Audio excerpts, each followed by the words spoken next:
Hello, welcome back to the 5th episode, I believe this is, of the Crusader Kings 2 pseudo-tutorial thing.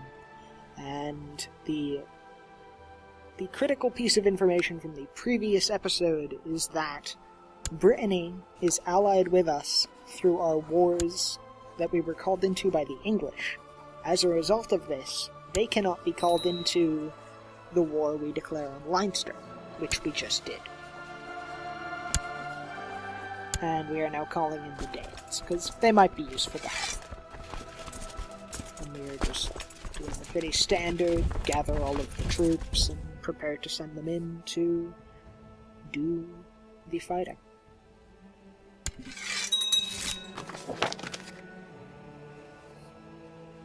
You should probably know how this goes by now.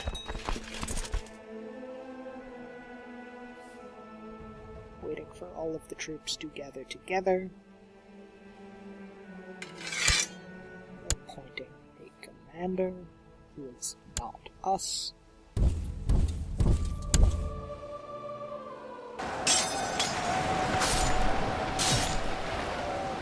And then attempting to crush the enemy.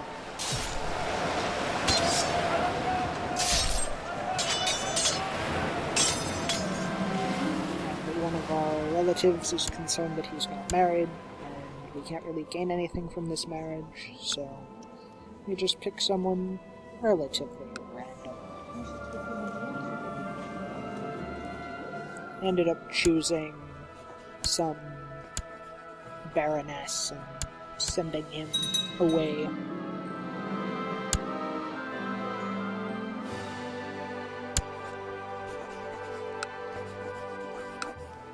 Cannot ransom that person we just captured, which is a bit unfortunate. Now you know how it goes, we're just chasing the enemy army down after we've beaten them once, so we can beat them again. Pretty standard practice.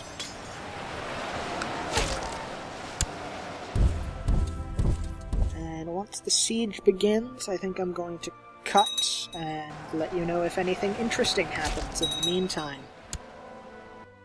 Something interesting, albeit unfortunate, is indeed about to happen. And that is that we are about to die, and have just done so.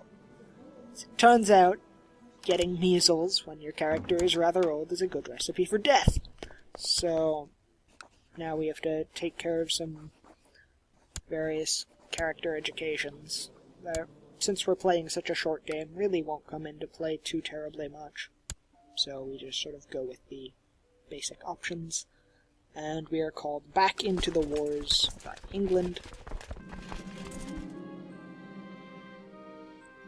And now we can either gain some vassal opinion, lose some vassal opinion, or some third option. I forget what the third option is. So we elect to gain some vassal opinion, and now we are just still waiting for the siege to end, so I am going... Our son needs to be educated, and since he's our heir, we probably want some sort of control over the traits he's going to have, so we elect to educate him ourselves. And now that the siege has ended, thanks to the wonders of editing, we are, I believe, able to end the war.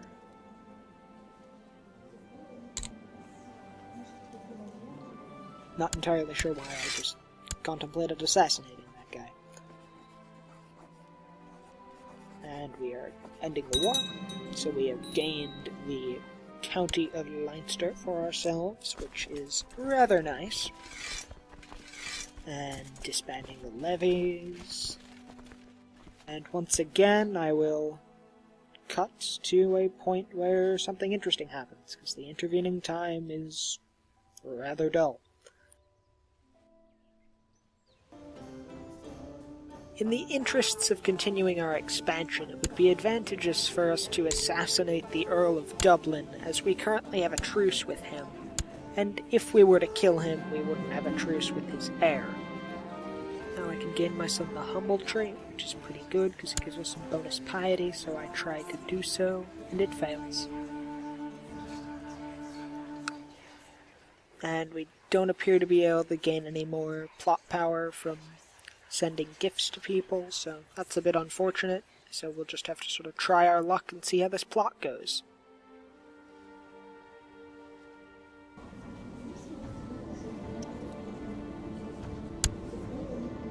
And we have succeeded, and no one can trace the plot back to us, which is fantastic. And now, if you see up there, one of our vassals is at risk of being inherited by someone outside of our realm, which is bad because we want them to stay within our realm and be our vassal. And this guy, the heir to the Duchy of Tyrone, is going to inherit one of our bishoprics.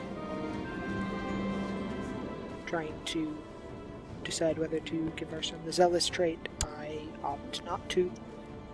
So in order to fix this inheritance issue, the one thing we can do, since we have the free investiture law, and we get to appoint our own bishops, we can appoint a new successor to that bishopric, and then we will have reasserted control over the succession.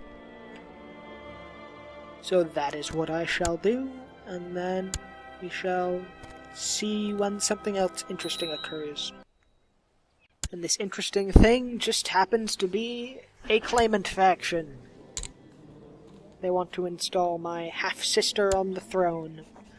And there are several ways we could deal with it. We could assassinate her, but we can't get enough plot power. We could banish her, we could imprison her. Or we could just let them sort of do their thing. I mean, if they revolt, big deal. We can crush them. We've got plenty of money for mercenaries, and it would allow us to revoke the title of Desmond. Oh, and we just gained our son the temperate trait, which is pretty useful. So we'll just sort of let this go and just wait.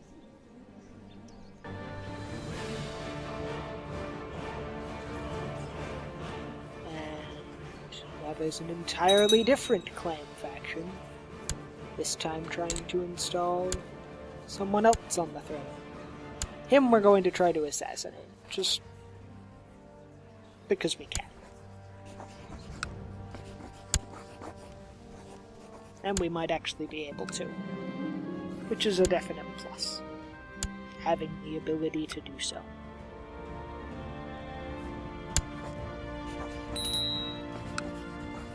Yep, and the faction's no longer dangerous.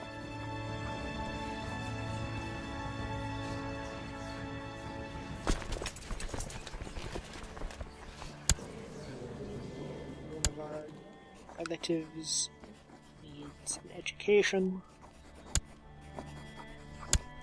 And now we could create the Duchy of Leinster. However, since we can't create the kingdom yet,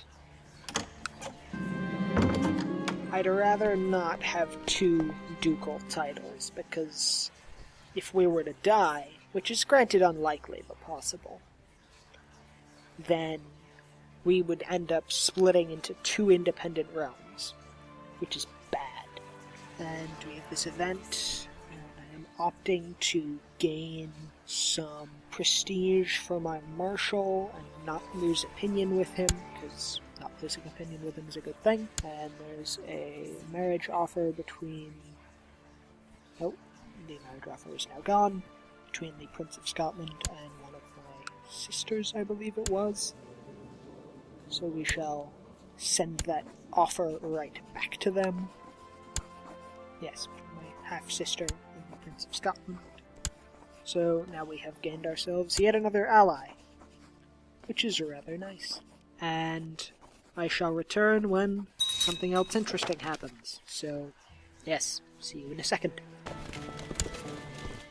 Now we have gained a claim on the County of Dublin, which is fantastic. And we shall send our Chancellor to Kildare and get us our claim on the other half of the Duchy of Tara. And then, despite the fact that our opponent would be allied with someone, we shall declare the war regardless. I don't anticipate having any problems, not with both England and Scotland on our side. So the war is declared, and we shall raise up our levies.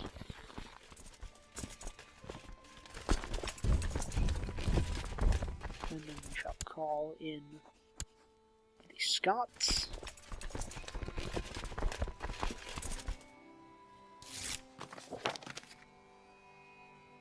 And then we also gained a claim on the county of Kildare. And then me from the past decided, maybe I should move my chancellor, and then just sort of didn't. Good job, me.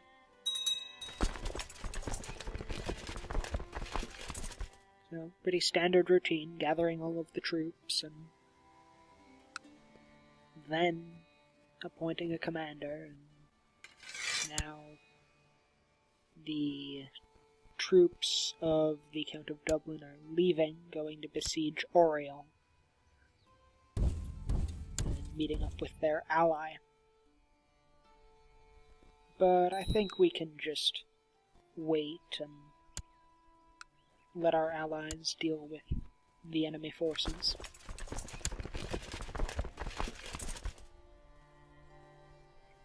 So you can see the Scottish and the English, they're sending troops this way. Well, the Scottish are. The English, not so much. I think they're involved in some other war at the moment.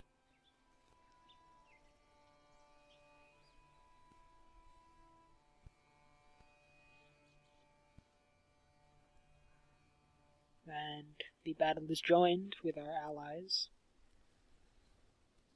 So we just sort of... and they completely crushed the enemy forces. And we now have 100% war score. Well, we do once our allies arrive, and then we besiege the holding.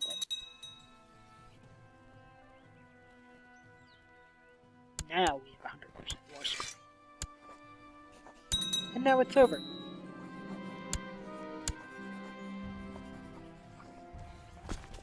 Disbanding the levies, and now taking that county has brought us over our domain limit, so we need to appoint someone, the Earl of Dublin.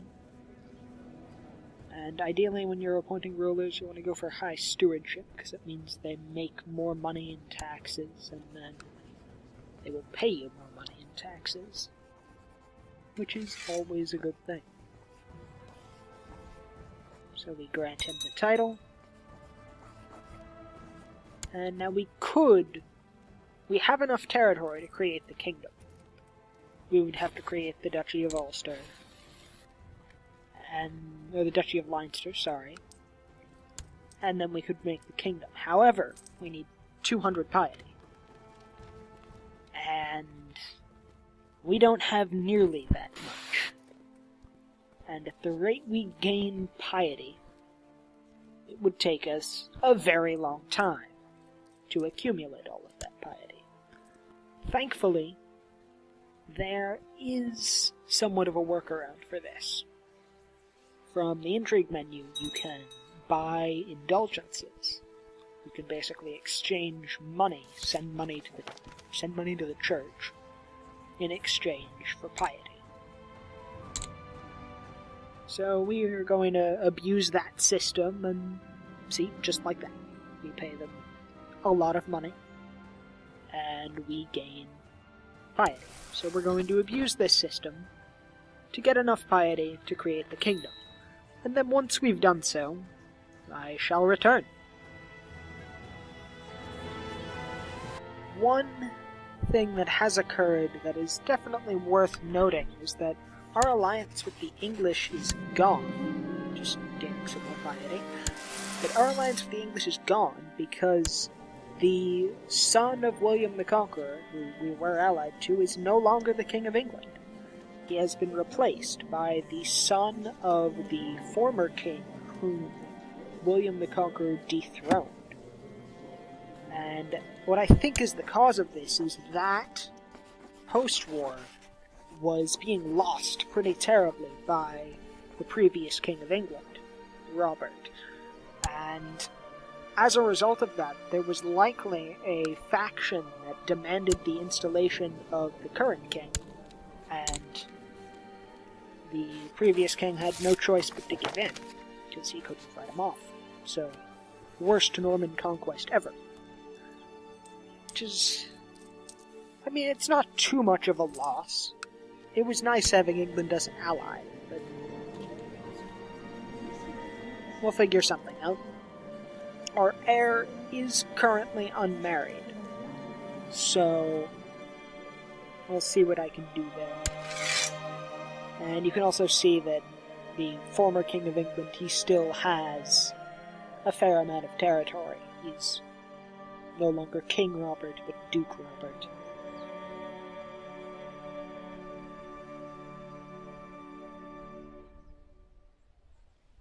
And as I mentioned, our heir is unmarried.